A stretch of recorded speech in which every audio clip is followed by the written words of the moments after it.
Some moments in politics last just mere moments. Some have the potential to echo through history. An expectant world watched on Washington today and wondered which was this. President Trump, sir, your message to the people of Ukraine as world leaders gathered here today. We love them, he repeated. Today's summit may determine not just the shape of Ukraine's borders, but the shape of Western alliances in the face of Russian aggression and pacts that have lasted decades. It's an honor to have the President of Ukraine with us. We've had a lot of good discussions, a lot of good talks, and I think progress is being made, very, very substantial progress in many ways. We had a good meeting, as you know, just a short while ago with the President of Russia, and I think there's a possibility that something could come out of it, and today's meeting is very important. We have, I guess, the seven very powerful leaders from Europe, and we're going to be meeting with them right after this meeting, and thank you very much for being here. And progress already appears to have been made. The hope of three-way talks with Presidents Trump and Putin. And we are ready for trilateral, as President said. This is a good signal about trilateral. I think this is very good. Thank you. Pretty tough, pretty open. This is a summit Ukraine has come to heavily armed with diplomatic big guns of European allies and leaders. Joined by Sir Keir Starmer, Downing Street confirmed that a US security guarantee for a peacekeeping force in Ukraine will be on the agenda.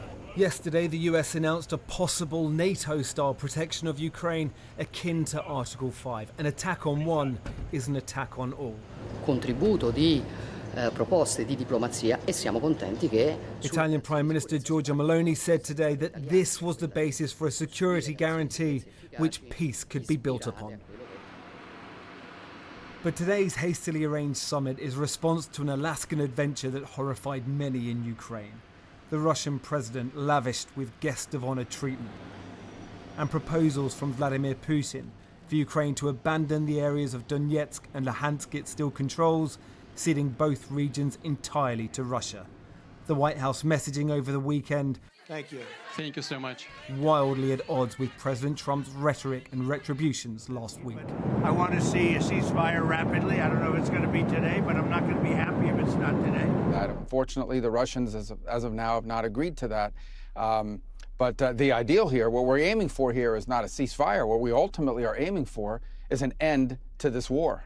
Will Russia face any consequences if Vladimir Putin does not agree to stop the war after your meeting on Friday? Yes, they will. Yeah. What will the consequences there will be be? consequences. Sanctions, tariffs? There will be, I don't have to say, there will be very severe consequences, yes. And the minute you issue new sanctions, your ability to get them to the table, our ability to get them to the table, will be severely diminished. The message from Moscow ahead of today's talks: strikes on Ukraine's second largest city, Kharkiv. 5 killed, including 2 children, and 20 injured. And images we cannot verify promoted by Russian state media of a Russian tank flying the Star-Spangled Banner. The backdrop is bitter. So too are the memories of the last time these two presidents shared the Oval Office in February. You got to be more thankful, because let me tell you, you don't have the cards. With us, you have the cards. But without us, you don't have any cards. Today's summit started significantly better than then. President Zelenskyy, you look fabulous in that suit. Yeah, you look good. I said the same thing. Yeah. But platitudes are easy. Peace is hard fought, and as of right now, far from guaranteed. No, my first question for you. Paul McNamara then. Well, let's go now to our brand new US editor, Anushka Astana, who's live at the White House. Anushka, welcome to the program, welcome to the White House, welcome to Washington. You're right in the thick of it. What a day to start. What's going on?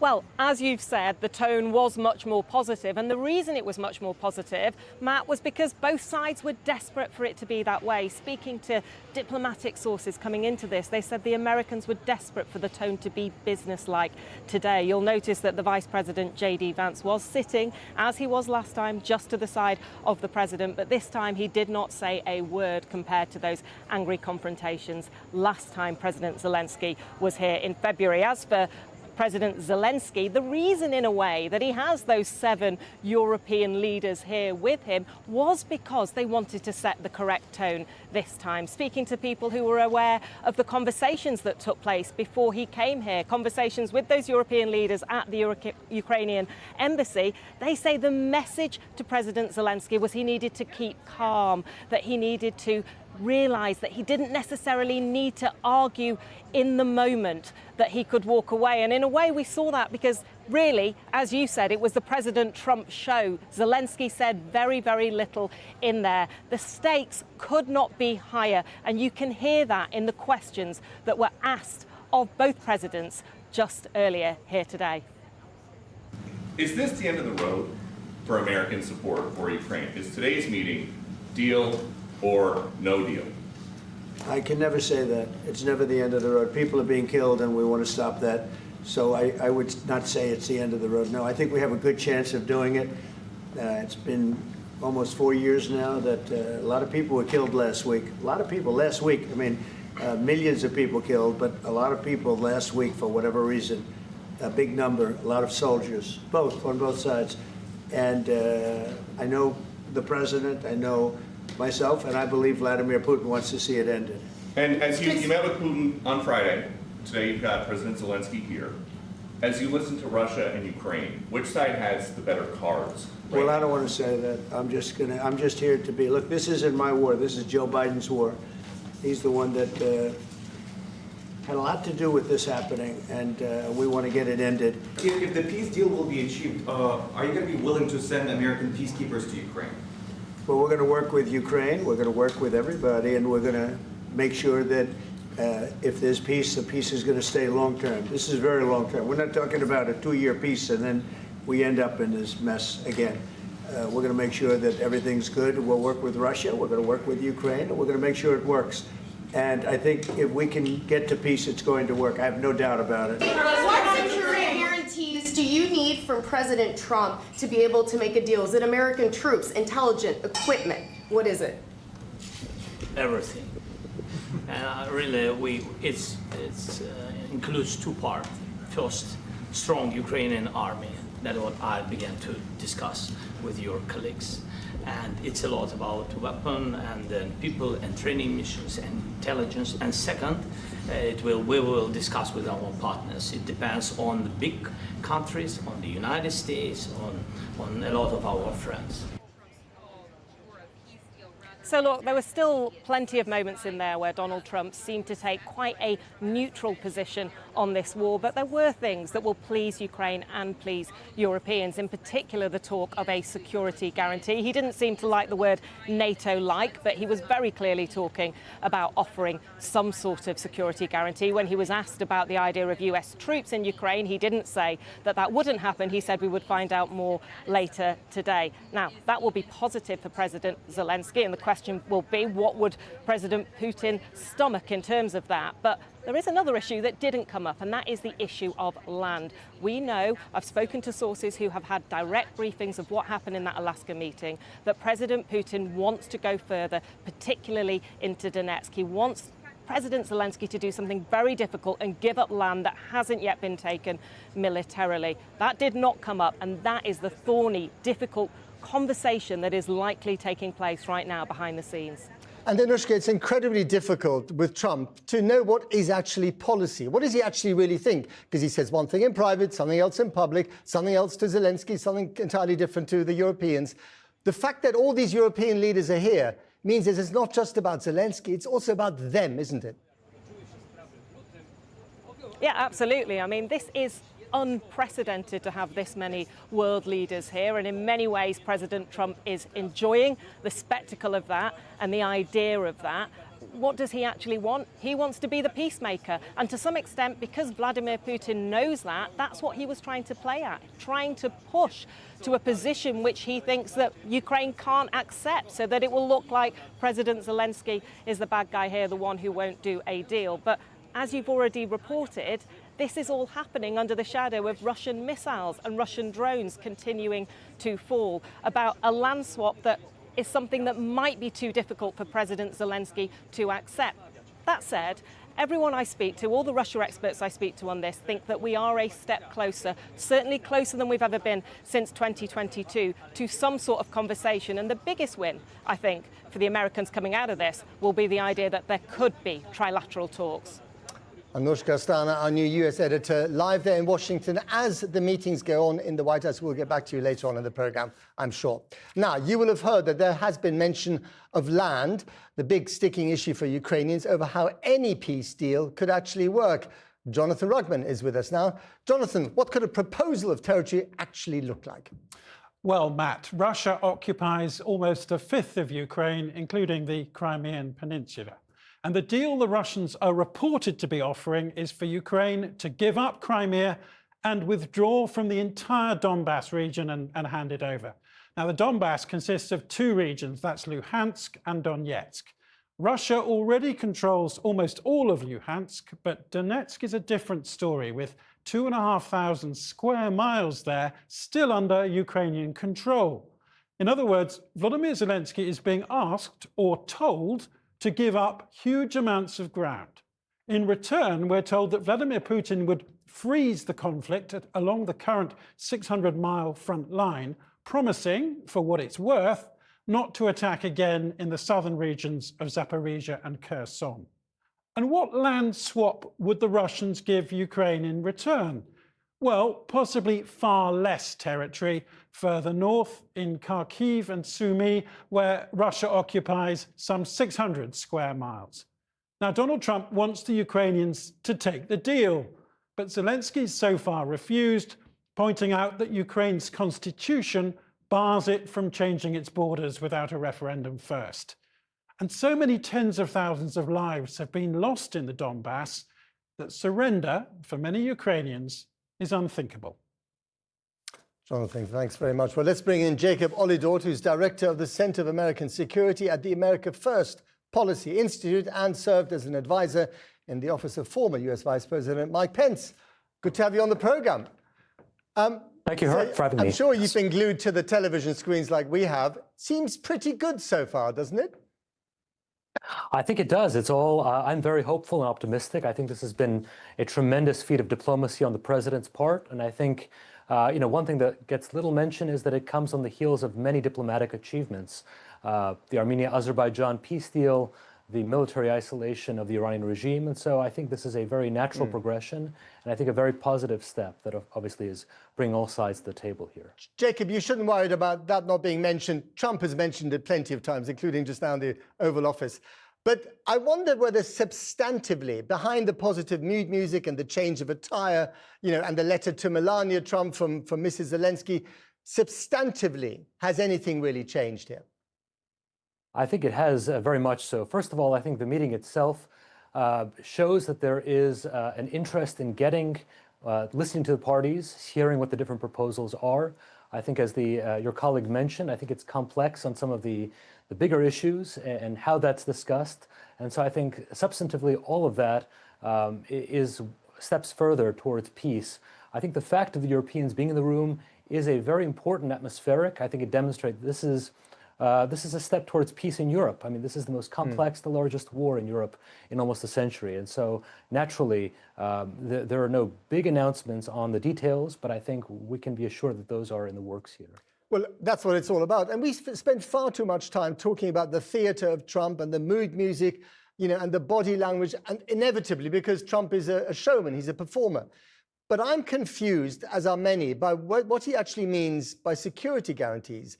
He doesn't want Ukraine to be in NATO, but his guy, Steve Witkoff, has talked about NATO-type guarantees. There may be some American troops involved, there may not be. He may be supporting European troops as peacekeepers. Can you make any sense of it at all? Well, I think, as the president alluded to, I think it's too early to make any announcements concretely before having the sequences of conversations that he is having. But I think it could take many different forms, and that's part of it. I think there are also different legal frameworks within which to discuss how to consider the different pieces of territory. One idea I've heard from some commentators is, that there could be the physical recognition, but the legal aspect of who actually owns this territory, to whom it belongs, That is, the substance of international law as well. So I think it's premature to make any declarative statements about what these arrangements could look like. But people are always confused to which degree they've managed to persuade Donald Trump. So when Trump spoke to the European leaders, the same guys that are in the room right now, just a few days ago, before Alaska, they were all, I heard from my sources, they were all very confident that Trump had taken their message on board. After the Alaska summit, after 3 hours with Putin in a room, he's now repeating Putin's lines. So this evening, he might be repeating the European lines. Who's to say he won't change his mind again tomorrow? Well, I don't know any of those reports. And I think, the fact that they're in the room shows obviously that we are united with our European colleagues. We are obviously looking for the peace of Ukraine and peace on the continent. And of course, there's no way to achieve that peace without having the president's direct engagement with both Vladimir Putin and Zelensky, both parties to this conflict. And so I think this takes steps, but, I think it is all naturally progressing as I see it. So for Ukraine, what's at stake for them is the future of their country as a viable nation state. For Europe, it's about wider security. I'm sure that Donald Trump really genuinely wants to see the end of all this bloodshed. But is it all, at the end of the day, a massive ego trip about getting the Nobel Peace Prize, which Obama got Absolutely 100 days into office? This is a president with a strong record, a consistent record of making peace, choosing diplomacy. He still has arrows in his quiver to inflict pain should sides want to escalate. But this is very clearly progress, direct engagement, and leadership that we've been lacking for 3.5 years under the Biden administration that have caused these calamities to escalate in the way that they have, and the piecemeal support that Biden has given to Ukraine. Now, that is all put to an end. Now it is about peace. Now it is about concrete steps, and the president, his record speaks for itself. Right, but piecemeal support is better than no support, and so far Donald Trump has given less support directly than Joe Biden did. Well, President Trump was the first to actually offer lethal support to Ukraine back reversing Obama's policy. So I think even that point, requires further clarification. Jacob Olidort, thank you very much indeed for coming on the program. Thank you for having me. Well, any minute now, we expect the European leaders to arrive and greet Donald Trump. Will they be pleased by how the Oval Office meeting went? Well, we'll see. The stage is set once again. In the meantime, joining us now is Alexander Rodnyansky, who was an advisor to President Zelensky until last year. Good to have you back on the program, Alexander Rodnyansky. How do you think it's been going so far? Thanks for having me. Well, it's uncertain as of yet. We've seen a few pictures. We've seen a few common statements just recently in the last hour or so. That looked a lot better than what we remember earlier this year. So in terms of the style and the presentation so far, things look propitious. That is to say, better than before. But when we actually come to the concrete details of what's being spelled out, what awaits Ukraine going forward, that's uncertain yet. We'll see what happens. The last time Zelensky met Trump, there wasn't a translator in the room. Is there a translator in the room this time? I know that Zelensky spoke in English, but did he bring a translator with him? The translation team is always on his side. The question is of whether he wants to rely upon them or their services or not. That is really a decision of the president. But I think one of the lessons from last time was that he should rely upon their services more so than not. And do you think having the European leaders there, his backup band, as I called it at the beginning of the program, does that help him when the mood music is positive, or might Trump feel that he is being mobbed this time? I'm not sure about how Trump will feel, but clearly Europe is trying to present itself as in unison, as one allied front line, if you want, to bolster Ukraine, to bolster the president, President Zelensky. So that's clearly happening. That's why they came along. Again, drawing some lessons from last time.